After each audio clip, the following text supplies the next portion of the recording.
Hello, my name is Jerry Huang. I'm a senior high school student at Richmond Secondary School. Fun fact, I take IB, and it's almost the end of the school year and you have no idea how hyped I am for the time after exams. Anyways, that doesn't really matter. What does matter is that this video is about my passion project for my CLC, so without further ado, let's just jump into this, guys. This is called a passion project for a reason.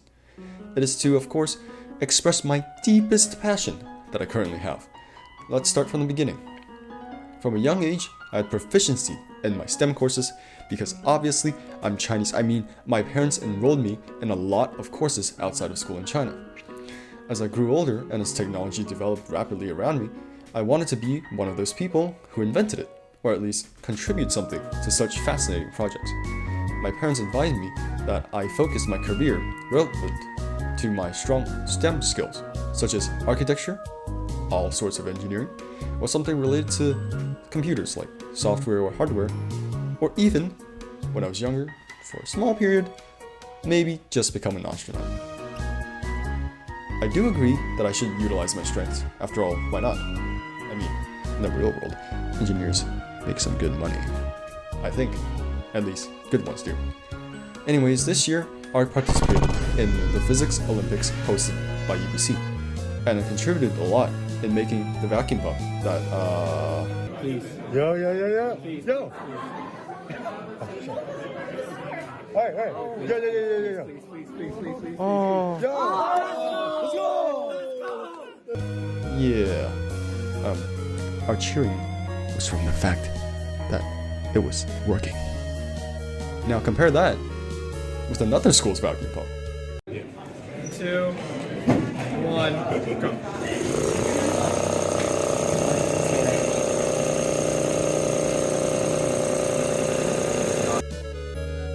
So from this experience, not only did I learn a lot about physics and engineering, but I also experienced building something and being proud of it. And guess what? I was addicted to this feeling. So I decided that I would do something similar. Instead of building a vacuum pump, I would be building a water pump. So here is a summary of my journey through this passion project. Step 1 is researching. Prior to this project, I had no idea how water pumps worked. It was surprisingly easy though to find some videos on Google by just typing DIY water pumps, and use this one on YouTube as a reference. The step 2 is learning. This might just be a me thing, but I would like to know how something worked before trying to build it.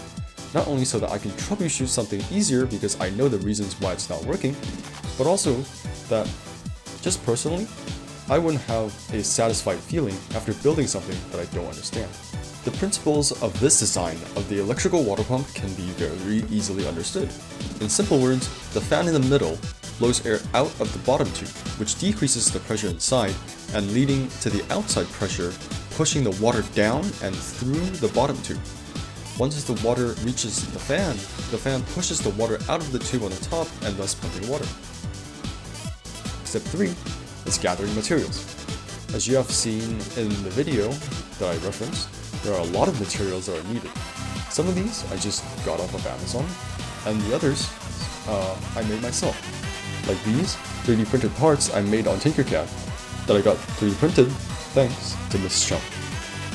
And now step 4, the final step, building. This is a step where everything comes together, and it's the hardest step of all, because of all of the unforeseen difficulties that will arise and troubleshooting necessary to overcome such difficulties. And finally, step 5, maybe be proud. Except, I can't. The final product couldn't be finished because of one of the challenges led me to make an irreversible mistake that made completing this build nearly impossible, or I would basically consider impossible, without ruining everything.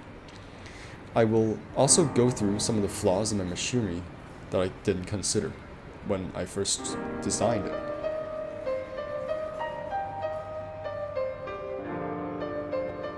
Well, hello there. This is take 2, and I just realized that I need to go quick, because I only have like 2 minutes to explain everything. So, first things first, solder problem. I tried to solder onto a battery because I wanted to save money, and and I didn't have any battery holders. So instead, I bought 12-volt batteries. Where is it? Yeah, there it is. I bought 12-volt batteries, small 12-volt batteries, and I thought I could solder onto them. Turns out it doesn't work, and nothing's connected. That's the first problem. Second problem is that motor's small. Doesn't provide a lot of speed, doesn't provide a lot of power. So I tried a gear conversion. This gear conversion is I think 8 to 1, something like that. And so this 300 RPM that has around 2,400 RPM, which is definitely sufficient to shoot out water. But guess what? This gear got stuck because super glue accidentally got stuck to it because I thought that the method that I was going to glue this on, which was to assemble everything inside, which included the fan thingy, along with a piece of rubber to make it so that water doesn't get out of here and leak into the motor,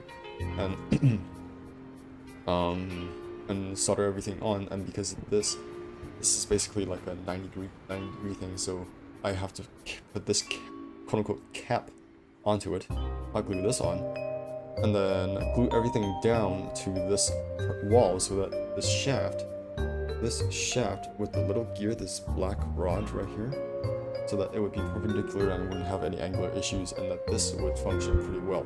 But guess what? It doesn't function well because there's super glue in it. And that it is also slightly misaligned, so that this gear slips under high load. And yeah, those are the two problems summarized. Well, I guess lesson learned to not go too cheap on the materials, but I guess it is good practice to try and make things work from just home materials, because it forces you into kind of a creative mind. Alright, back to the video.